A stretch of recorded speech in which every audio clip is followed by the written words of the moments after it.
पांडुरंग परमात्मा, श्री ज्ञानोबराय, जगद्गुरु तुकाराम महाराज, शांतिब्रह्म एकनाथ महाराज, आदिगुरु श्री शंकराचार्य इत्यादी सर्व संतांच्या अलौकिक हेतुके अकारण करून अशा कृपेने ग्रंथराज ज्ञानेश्वरीचा आपला विचार सुरू होता. काल आपण अर्जुन भगवंताला जे बोलले, स्थाने ऋषिकेश तव प्रकीर्त्या जगत प्रवृष्यत्यनुरज्यते च रक्षांसि भीतानि दिशो द्रवन्ते सर्वे नमस्यन्ते च सिद्ध संघाः.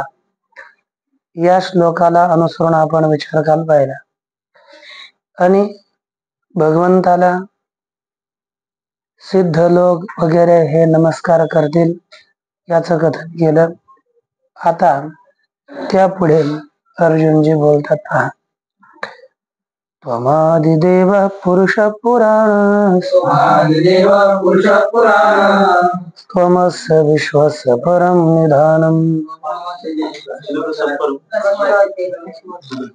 पुढे कस्माच्च तेन न मेरन्महात्मन् गरीयसे ब्रह्मणोऽप्यादिकर्त्रे अनंत देवेश जगन्निवास त्वमक्षरं सदसत्तद्वरं यत्. श्री अर्जुनजी भगवंताला बोलतात, हे महात्मन, हे देशकाल वस्तू परिच्छेद रहित जगाच्या निवास, हे देवांच्या ईश्वरा, हे देवा, ब्रह्मणापि आदि कर्त्रे ते कस्मात् न मेरन्. ब्रह्माच्या सुद्धा आदि कर्ते अशा तुम्हाला का बरं नमस्कार केला जाणार नाही. त्वम अक्षरम, तू अक्षर आहेस. सदसत्तात परम यत्, सद असत आणि त्याहून पर जे आहे असं तुम्ही अक्षर आहात. म्हणून तुम्हाला हे सगळे का नमस्कार करणार नाहीत. अर्थात अवश्य नमस्कार करतीलच, यातून अर्थ निघतो. आता पहा, साक्षात श्री ज्ञानोबराय काय बोलतात.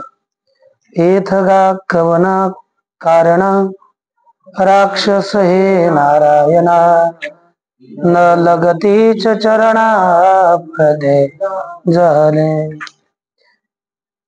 गा, अरे अर्जुना, ते आग्रे भगवंता, कवना कारणा, कोणत्या कारणामुळे. आपण आक्षेपार्थक अर्थ लावला होता. ज्ञानोबराय कस्मात प्रश्नार्थ करतात. प्रश्नार्थ करून सांगतात की कस्मात ते न मेरन, कशामुळे ते तुला नमस्कार करत नाहीत. ते म्हणजे कोण, तर मागच्या श्लोकात सांगितलेले ज्ञानोबरायांनी ते या पदानं रक्षांस भीतानि दिशो द्रवन्ति या रक्षा याचं ग्रहण केलं. आता तर तसं जर पाहिलं तर एक नियम आहे, सर्वनाम पूर्वस्य परामर्शकम कस्य अव्यवहितस्य पूर्वस्य. सर्वनाम अव्यवहित पूर्वाचं परामर्शक असतं. आणि या ठिकाणी ज्ञानोबरायांनी साक्षात अव्यवहित पूर्व असणारे सिद्ध सोडून दिले आणि तत्पूर्ववर्ती असणारे राक्षस यांचं ग्रहण केलं. मग याविषयी आपल्याला संदेह येतो की जे सर्वनाम आहे ते अव्यवहित पूर्व विषयाचं स्मारक असत का. व्यवहिताचं ग्रहण केलं तर आपण एक अव्यवहित पूर्वाचं स्मारक तर असतच असतं, त्यात काही दोहराय नाही आहे.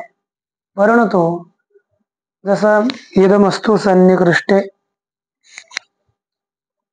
परोक्षे तद्विजानीयात, समीपवर्ती चैतदूरूपम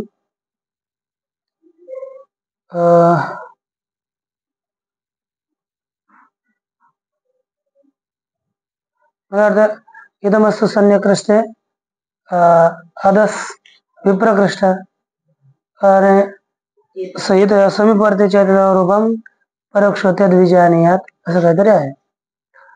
या श्लोकानुसार आता आपल्याला जे परोक्ष झालं त्याच्याविषयी तत्चा प्रयोग, पण ते सार्वजनिक होत नाही. ते सार्वजनिक बस तर परोक्षच तत्मध्ये तत्चा प्रयोग परोक्षामध्येच केला तर प्रत्यक्ष सह असं बोलताच येणार नाही. म्हणून त्या अर्थात तो श्लोक सर्वथा यथा प्रयोग आहेत त्या प्रयोगानुसार तो अनुग्राहक आपल्याला ग्राह्य वाटत नाही. कारण प्रयोग प्रत्यक्ष जरी मनुष्य असला परंतु दूरवर्ती असला तर त्यालाही सह याचा प्रयोग होतो. म्हणून तो श्लोक थोडा अर्ध श्लोक चांगला वाटे ना. बस विप्रकृष्टे तद्विजानीयात एवढं चालेल. विप्रकृष्टे तद्विजानी विप्रकृष्टे तत्ने होते विजानीयात है ना. आपल्याला दूरच्या करिता तत्चा प्रयोग असावा. आता याविषयी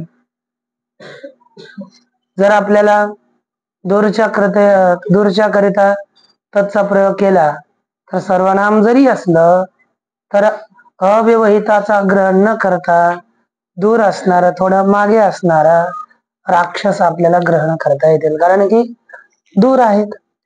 आणि सिद्ध हे एश मध्ये येतील आणि असणारे राक्षस हे ते मध्ये येतील.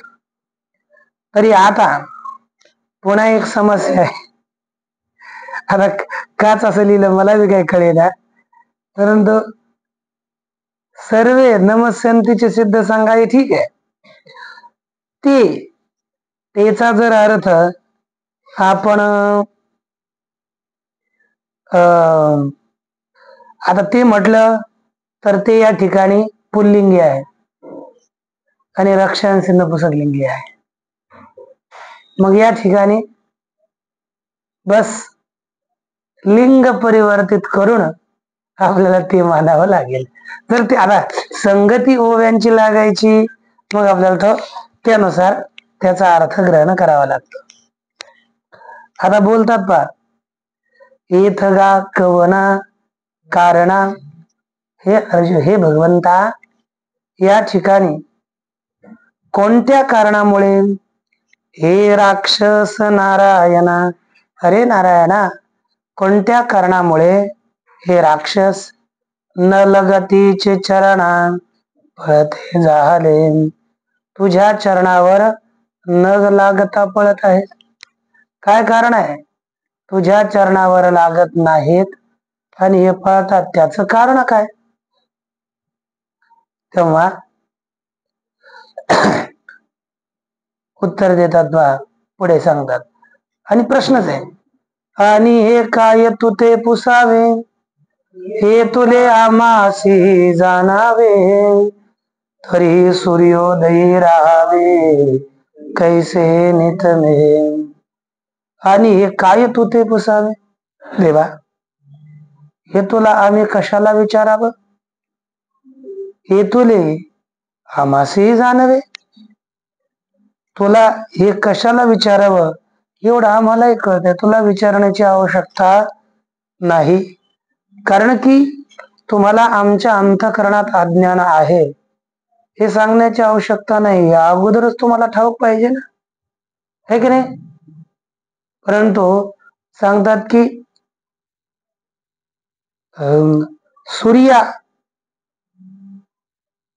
जर सूर्योदयी राहावे कैसे नितमे सूर्योदय झाला तर तम म्हणजे अंधकार कसा राहील. तो राहणार नाही. त्याप्रमाणे आपण आहात. आपण ज्ञानी आहात. जर आपण ज्ञानी असल्यामुळे आमच्यात हे अज्ञान कसं राहावं. राहिलं नाही पाहिजे. आणि त्यांचंच भगवान परमात्मा कसे प्रकाश हो जाणावे जाणावे ये तुले अर्थ आहे त्याचं काय नाही ये तुले आम्हासी आम्हालाही जाणावे आणि आम्हाला कळतं हो जाणावे असं घ्यायचं आमच्याकडून असं जाणून घ्यावं प्रतिया करायची बस आमच्याकडून हे का जाणून घ्यावं म्हणजे आम्हीच हे जाणावं जाणलं पाहिजे आम्ही की आणि काय तुला हे कशाला विचारावं हे आम्हाला जाणलं पाहिजे आम्ही जाणलं पाहिजे पण आम्हाला जाणं हे एवढं कळतं इथं पाठ जाणावेच दिलाय तुमच्यात काय दिलाय हा खाली जाणावे दिलाय तो नाही जाणावे चांगला आहे म्हणून जाणावे ठीक आहे जी तू प्रकाशाचा आगर आणि झाला असे गोचर म्हणून या निशाचार केर निशाचार के निशाचर निशाचर अधिक केर काय ते ओकार राहू दे ओकार आपले ते सगळं गरजेचं कमी जास्त होत राहतील ते काय सांगतात मला बी तेच पाठ पाहावं लागतात ना इकडं कोणता पाठ आहे तिकडं कोणता पाठ आहे सांगतात की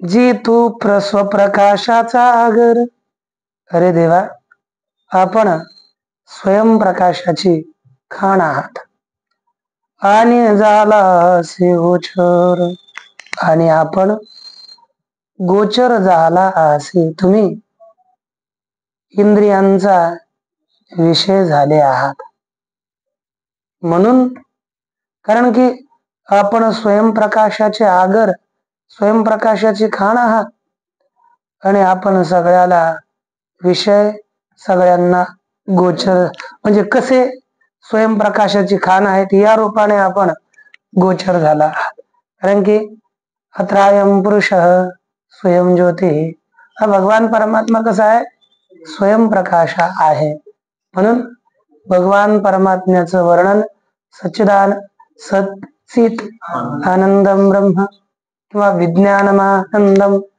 ब्रह्म रातिर्धातु परायणम भगवान विज्ञान स्वरूप आहे ज्ञान स्वरूप आहे चित स्वरूप आहे हे आम्हा सगळ्याला विषय झाला आहेस म्हणून या निशाचरा केर फिटला सहज किंवा निशाचर केरू फिटला सहज निशाचर रूपी केर अंधका है ना निशाचर रूपी केर सहजे फिटला सहजच दूर झाला म्हणजे निशाचर सहजच तुझ्यापासून दूर झाले का ना आपण प्रकाश रूपी आहात म्हणून ज्याला निशाया रात्री विचारणारे ते प्रकाशामध्ये कशाला येतील परंतु निशाचर रूपी केर सहजच दूर झाला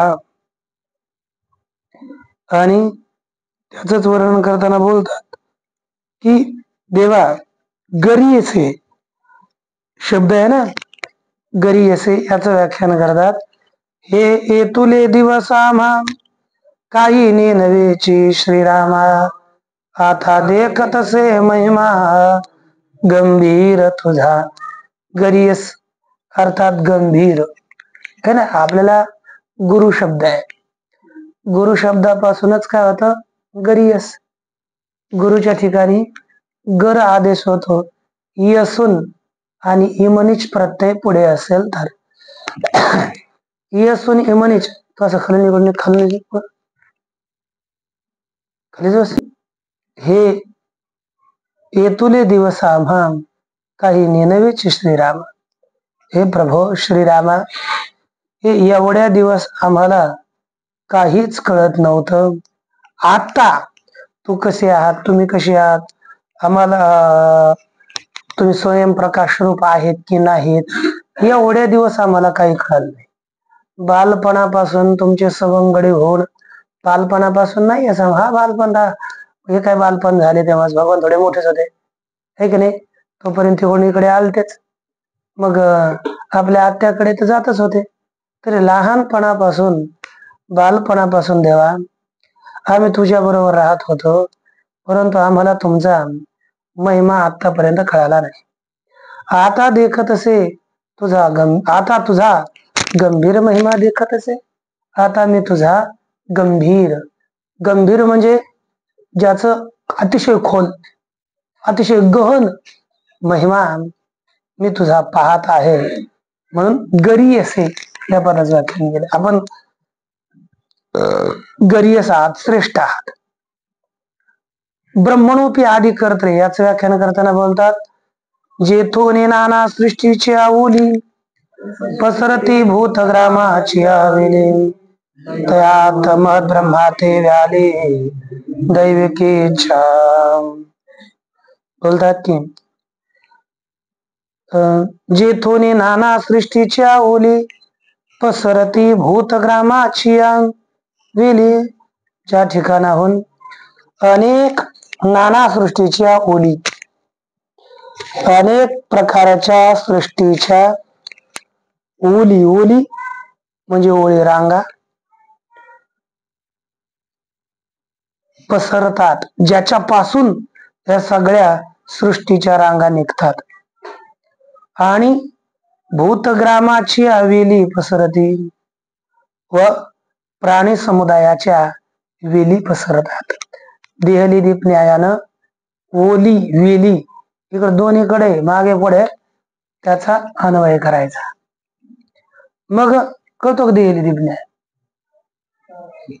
काय सांग देहली दीप न्याय म्हणजे, बर आता सांगतो. देहली दीप न्याय म्हणजे समजा पूर्वीच्या वेळेस काय असायचे, लाईटी नसायच्या, कंदील असायचे, मग ते तेलावरच रॉकेलवर चालायचे. रॉकेल भेटतात आता? भेटतात बघा ना. रॉकेलवर चालायचे, त्याच्यावर स्टोव वगैरे सगळे चालायचे.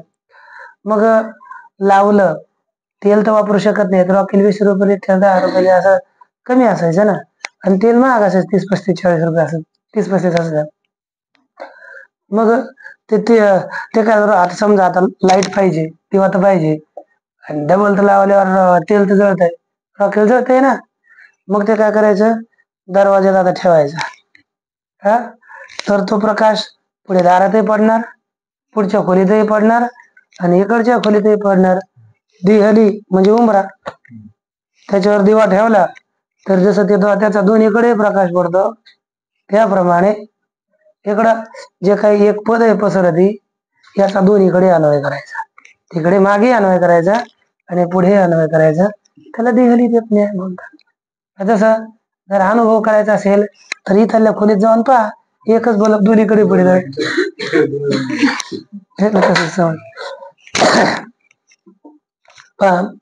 म्हणजे तया महत ब्रह्मा ते व्याली दैविकी इच्छा, त्या महत ब्रह्मा ते दैविकी इच्छा व्याली, त्या महत तत्वाच्या मायेस ही आपली इच्छा व्याली, तुमच्या इच्छेनं त्यांना प्रगट केलं. कारण की आता महत ब्रह्म यद्यपि आपल्याला महत्त्व लिहिलं जातं, पण महत्व ब्रह्म या पदाने आपण काय ग्रहण करणार? हिरण्यगर्भ. त्या हिरण्यगर्भाला तुमची इच्छा व्याली, हिरण्यगर्भास सुद्धा म्हणजेच ब्रह्मदेव त्यांना तुम्ही प्रगट केलं. ज्याच्यापासून सृष्टी झाली त्यालाही, त्या ब्रह्मदेवाला तुम्ही निर्माण केलं. देवनिसीम सत्व सदोदित, देवनिसीम गुणानंत, देवनिसीम साम्य सतत नरेंद्र देवाचा. हे देवा, आपण अमर्याद सदोदित सत्व म्हणजे त्रिकालाबाधित अस्तित्व आहात. तीनही कालामध्ये ज्याचा बाध होणार नाही अशी अमर्याद सत्ता आपण आहात. हे देवा, निस्सीम गुण अनंत, अनंत आपले गुण काय आहेत? अंतरहित गुण आहेत, निस्सीम गुण, म्हणून तुम्ही अनंत. किंवा आपल्या गुण अमर्याद गुण आहेत आणि आपण अनंत आहात. देश काल वस्तू परिच्छेद रहित आपण आहात. निस्सीम अंतरहित, एकदा अमर्याद घेतला सीमा रे ना काय ना. अंतरहित गुण आहेत आपल्यात, अंतरहित गुणच नाहीत, स्वयंही अनंत आहात. देश काल वस्तू परिच्छेद रहित आपण आहात. आणि देव, हे देवा, निसीम साम्य सतत, आणि तुम्ही निसीम सतत सम आहात. तुमच्या समतेची सुद्धा सीमा नाही, इतके तुम्ही सगळ्यांशी सम आहात. तुमचं साम्य सतत निसीम आहे. देवाचा नरेंद्र, नरेंद्र देवांचा, आपण देवांचे राजा आहात, है ना. देवादिदेव, आपण देवांचेही राजे आहात, एवढे आपण महान आहात.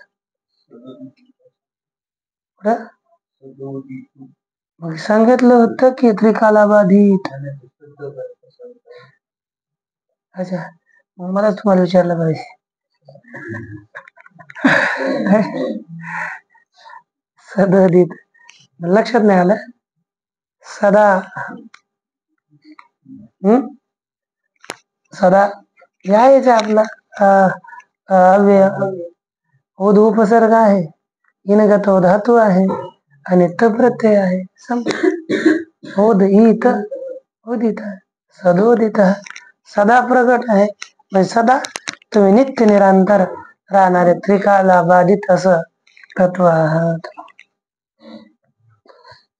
पुढे पहा, जी तू त्रिजगती ये ओलावा, अक्षर तू सदती सदा शिवान, तुची सद सद देवा, तयाही अतीत ते तो.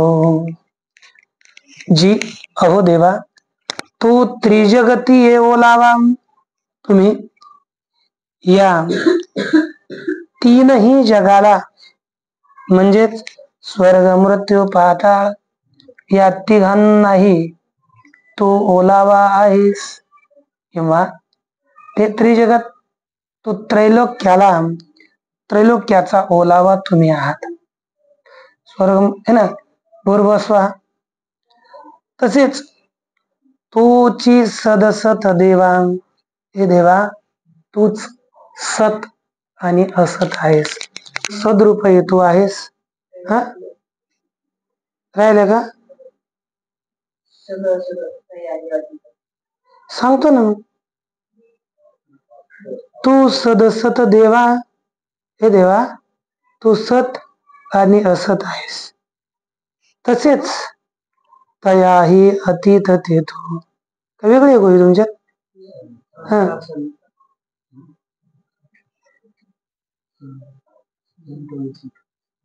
असलेले असेल, तुची संता संत देवा, बरे सदसत. संता संत काय ना, कारण की सदसत आहे ना, मूळ पाठ आहे, सदसत चांगला आहे. मग संत असंत पुन्हा ते आपल्याला अपभ्रंश करून हे करावं लागतं. आहे पाठ सदसत ना.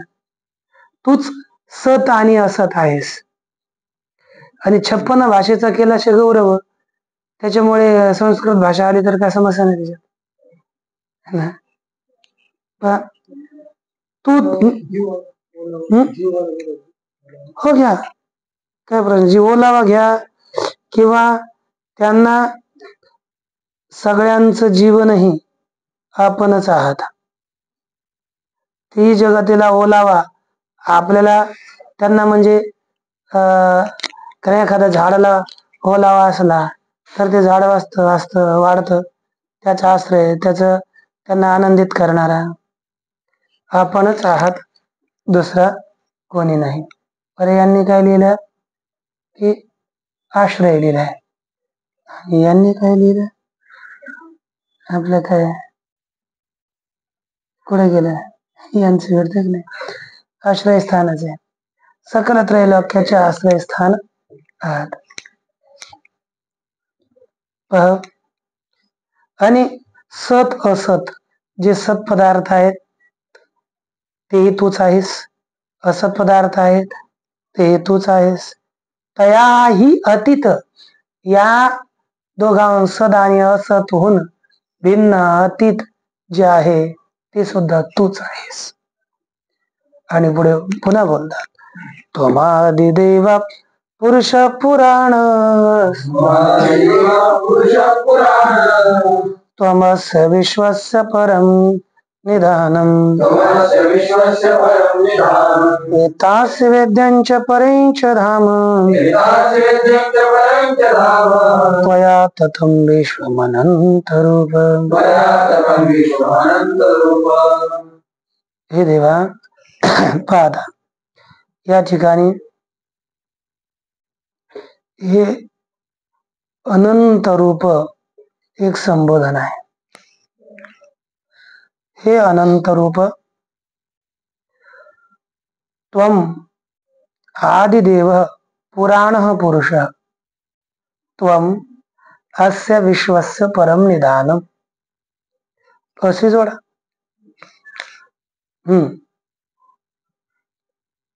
पुन्हा सांगतात की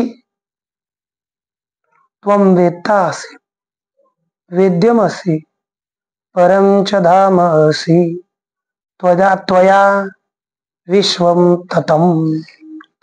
हे अनंत रूप, हे अनंत रूप धारण करणाऱ्या परमात्म्या, त्वम आदिदेवः पुराणः पुरुषः, तो आदिदेव, सगळ्याचा प्रथम आदिदेव, पुराण पुरुष आहेस. त्वम अस्य विश्वस्य परम निधानम,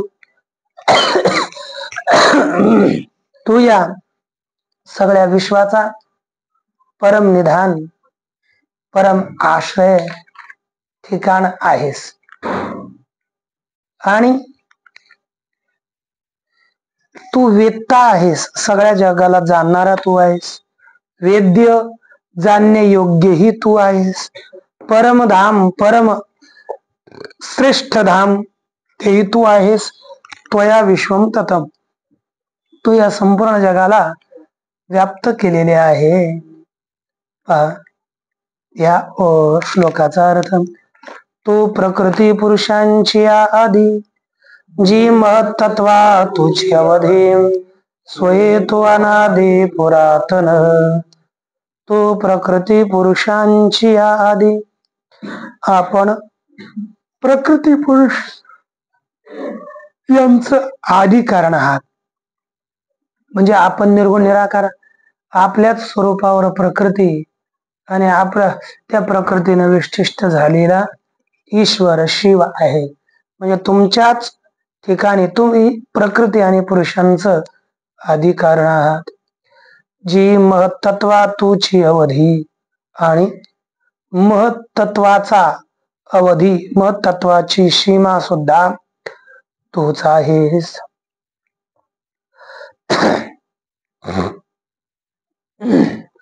म्हणजे महत्त्व हे तुमच्यामध्येच नष्ट होऊन जात, त्यांची सीमा शेवटही आपण आहात. स्वयत्वानादि पुरातन, आणि आपण तुम्ही स्वतः पुरातन आहात, अनादि आहात. तुम्ही तुम्ही कोणापासून उत्पन्न होत नाहीत, म्हणून तुम्हाला अनादि म्हटलं जात. आणि तुम्ही पुरातन आहात. बाकी माया इत्यादी ब्रह्म आहे म्हणून माया आहे, हा पता नाही म्हणून आम्ही तिला अनादि म्हणतो. परंतु माया ब्रह्माच्या स्वरूपावर कल्पित आहे, मग तिला कार्यच म्हणावं लागेल ना. म्हणून प्रकृत पुरुषांचा आदी भगवंताला म्हटलं. कधीपासून सांगता येत नाही म्हणून अनादि. तू सकळ विश्व जीवन जीवांसी तूची निधान, भूत भविष्याचे ज्ञान तुझ्याची हाती. तू संपूर्ण विश्वाचं जीवन आहेस, कारण की तुझ्यामुळे सर्व विश्व जगत, म्हणून त्यांचं जीवन जगविणारा आहेस. जीवती अनेन इति जीवनम, ज्याच्यामुळे जगतात. जसं पाण्याला जीवन काय म्हणतात, का म्हणतात, कारण की पाण्यानं मनुष्य जगतात. तसं खाणं नसेल तरी चालेल, परंतु केवळ पाणी पिऊन मनुष्य कित्येक दिवस जगू शकतो. जगतात की नाही काही कोण, काही महात्मे लोक केवळ पाणीच पितात की नाही. हो, नर्मदा मातेचं पाणी पिऊन. म्हणजे असे भरपूर केवळ पाण्यानं जीवन जगू शकतं. हा, केवळ अन्न खाल्लं तर जगेल असं नाही. अन्न खाल्ल्यानंतर मरेलही पाणी न पिता, परंतु पाणी पिऊन राहिलं तर तो जगेल, म्हणून ते जीवन आहे. तसेच तुम्ही या सर्व विश्वाचे जीवन आहात. जीवांशी तूच निधानम, आणि या संपूर्ण जीवांचं आश्रयस्थानही आपण आहात. भूत भविष्याचे ज्ञान तुझ्याची हाती. तेव्हा तुझ्याच हातात कोणतं ज्ञान आहे?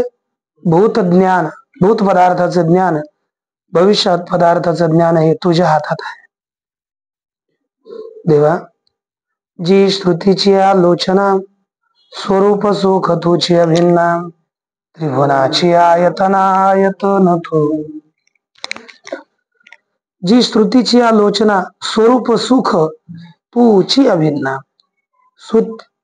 श्रुतीची आलोचना म्हणजे वेदाच्या नेत्रांना,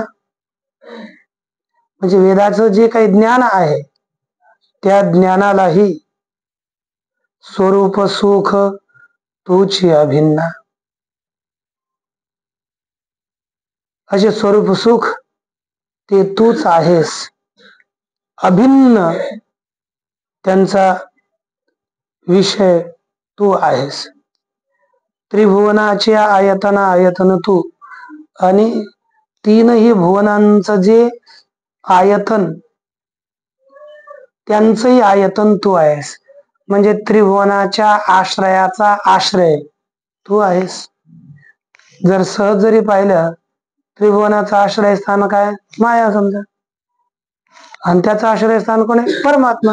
म्हणजे तीनही भुवनांच्या आश्रयाचं आश्रयस्थान तुम्ही आहात. म्हणून जी परम तू ते म्हणजे माधाम, कल्पांती महद ब्रह्म तुझ माझी रिगे. म्हणून जी हे परमात्मन, तुम्ही परम आहात. तू ते महाधाम म्हणजे, आणि तुम्हाला महधाम म्हटलं जातं. कल्पांती, कल्पाच्या शेवटी जेव्हा कल्प संपतो त्या कल्पाच्या शेवटी महद ब्रह्म म्हणजे ब्रह्मदेव तुझ माझी रिगे तुझ्यामध्ये प्रवेश करतात. झोपल्यावर कुठे झोपणार आहेत? भगवंताच्या स्वरूपामध्ये. सगळ्यात महाकल्प आला पूर्ण, त्या कल्पाच्या अंती सामान्य कल्प, आणि महाकल्पाच्या अंती ब्रह्मदेवाचं जेव्हा जीवन होतं संपत, त्यावेळेस ते तुझ्याच स्वरूपामध्ये प्रवेश करतात. म्हणून आपण सगळ्यांच्या आयतन आहात. त्वया ततम विश्वमनंत रूपम, तुम्हीच हे सगळं अनंत या विश्वाला व्याप्त केलेलं आहे. याविषयी व्याख्यान करतात. किंबहुना त्वा देवे विश्व विस्तारिले आहे आघवे, तरी अनंत रूपा नावे कवने तुते. किंबहुना है ना, बहुत बताने, फार सांगण्याने काय लाभ. देव म्हणून सांगतात, त्वा देवे, आपण देवांनी, विश्व हे आघवे विश्व विस्तारले, हे संपूर्ण जगत विस्तृत केलं, ततम पसरविलं, तरी अनंत रूपा तो ते कवने वाढावे. तर अनंत रूप असलेल्या आपणाला आपलं कोणी वर्णन करावं, अर्थात कोणीही वर्णन करण्यायोग्य नाही. म्हणून देवा आता एक करतो काय, वायुर्यमोग्नी वरुण शशांक प्रजापतिस्त्वं प्रपितामहश्च नमो नमस्तेस्तु सहस्रकृत्वः पुनश्च भूयोऽपि नमो नमस्ते. वायुः यमः अग्निः वरुणः शशांक प्रजापतिः. है ना, तूच वायू, तूच यम, तूच अग्नी, तूच वरुण, तूच चंद्र, तूच प्रजापती आणि प्रपितामह ब्रह्मदेवही तूच आहेस. म्हणून ते सहस्रकृत्व नमो नमः असतो. तुम्हाला सहस्रकृत्व म्हणजे काय प्रत्यय, कृत्व सूच. कोणता प्रत्यय झाला, कृत्व सूच. तो कोणत्या अर्थामध्ये, वारंवार. म्हणजेच काय झालं, सहस्रकृत म्हणजे 1000 बार ते नम नम असतो. 1000 बार तुम्हाला नमस्कार आहे. पुनश्च पुन्हा पुन्हा सुद्धा नमो नमस्ते, पुन्हा पुन्हा ते नमः नमः तुम्हाला नमस्कार आहे, नमस्कार आहे. बरं, कसं कुठून कुठून नमस्कार करता तुम्ही, तर सांगता त्याची दिशा सुद्धा. नमः पुरस्ता दथ पृष्ठतस्ते नमोस्तुते सर्वत एव सर्वं अनंत वीर्यामित विक्रमस्त्वं सर्वं समाप्नोषि ततोऽसि सर्वम्. अतः पुरस्तात् ते नमः, है ना, पुरस्तात् नमः, पुढून तुम्हाला नमस्कार असो. त्यानंतर अथ नंतर ते पृष्ठतः नमस्तु, तुम्हाला मागूनही नमस्कार असो. सर्वत एव सर्व, हे सर्व संबोधन आहे, तुम्हाला सर्व बाजूने नमस्कार असो. अनंत वीर्यामित विक्रमस्त्वं, आपण अनंत वीर्य आणि अमित अनंत वीर्यवाले आहात आणि अमित विक्रम पराक्रम वाले आहात, ज्याची गणना केली जाऊ शकत नाही. अगणित पराक्रमवान आहात. सर्वत्वम, है ना, त्वम सर्वं समाप्नोषि ततः सर्वः, तू सर्वांना व्यापतोस त्यामुळे सर्व असे. भगवान परमात्म्याची सर्व व्याख्या का केली, तिला सर्वं समाप्नोषि ततोऽसि सर्वः, आपण सर्वांना व्याप्त करता म्हणून सर्व आहात. ठीक, राहिल्या उद्या, उद्या की आजच. ओम पूर्णमदः पूर्णमिदं पूर्णात् पूर्णमुदच्यते पूर्णमादाय पूर्णमेवावशिष्यते.